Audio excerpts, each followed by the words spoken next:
झटपट रिव्हिजन सेशनच्या पुढच्या पार्टमध्ये मी सुप्रिया तुम्हा सर्वांचं खूप खूप स्वागत करते। तुम्ही पाहताय वॉरियर ऑफिसर एज्युकेशनल प्लॅटफॉर्म, फक्त लढण्याची नव्हे जिंकण्याची तयारी।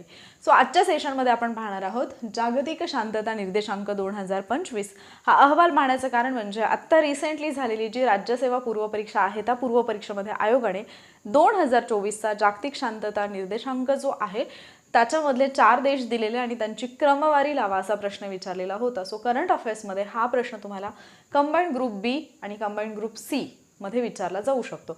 मग हा अहवाल जर आपण पाहिला तर हा कोण प्रकाशित करतं?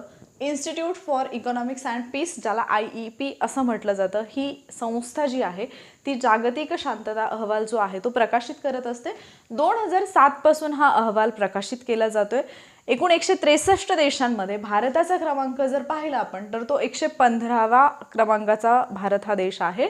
लास्ट इयरचा जर आपण पाहिलं तर 116वा क्रमांक होता भारताचा, आता तो 115वा आहे।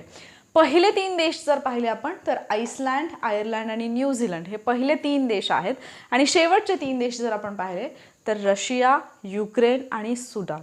हा अहवाल याच्यासाठी महत्त्वाचा आहे की जे आपण विकसित कंट्रीज ज्यांना म्हणतो किंवा एखादी मोठी कंट्री जी असते ती एखाद्या अहवालामध्ये शेवटच्या स्थानी राहणं हे एक वैशिष्ट्य असू शकतं आणि अर्थात जागतिक शांतता निर्देशांकामध्ये रशिया हा शेवटच्या स्थानी आहे, जो की अतिशय बलाढ्य देश आहे आणि अतिशय ताकदवर देश मानला जातो। मात्र शांततेच्या बाबतीत तो शेवटच्या स्थानावरती आहे। कारण काय असेल? अर्थातच रशिया युक्रेनचे युद्ध आहे त्याच्यामुळे तिथे असलेली अशांतता हे त्याच्या पाठीमागचं कारण आहे।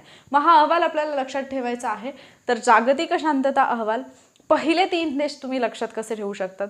आपल्याला जर शांत राहायचं असेल, फार रागाला शांत राहायचं असेल तर आपण काय करतो? थंड रख, मग आपण आईस घे म्हणतो, आईस डोक्यावर घे, बर्फ डोक्यावर ठेव वगैरे वगैरे म्हणतो।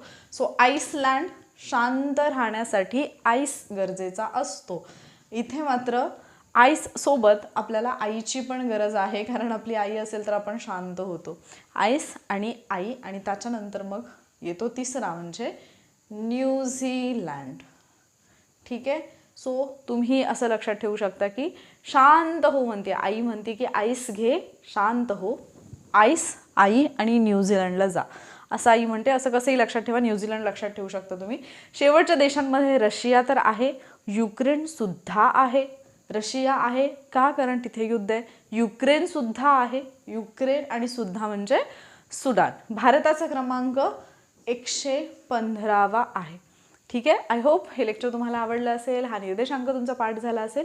लवकरच भेटणार आहोत आपण पुढच्या एका सेशनमध्ये, जिथे सुद्धा आपण असाच एखादा निर्देशांक किंवा करंट अफेअर्समधली न्यूज पाहणार आहोत जी तुमच्या एक्झामच्या दृष्टीने फार महत्त्वाची असेल। त्यामुळे जर तुम्ही चॅनलला सबस्क्राईब केलं नसेल तर सबस्क्राईब करून घ्या। हा पार्ट आवडला असेल, हेल्पफुल वाटला असेल तर व्हिडिओला लाईक आणि शेअर करा। लवकरच भेटूयात पुढच्या लेक्चरमध्ये।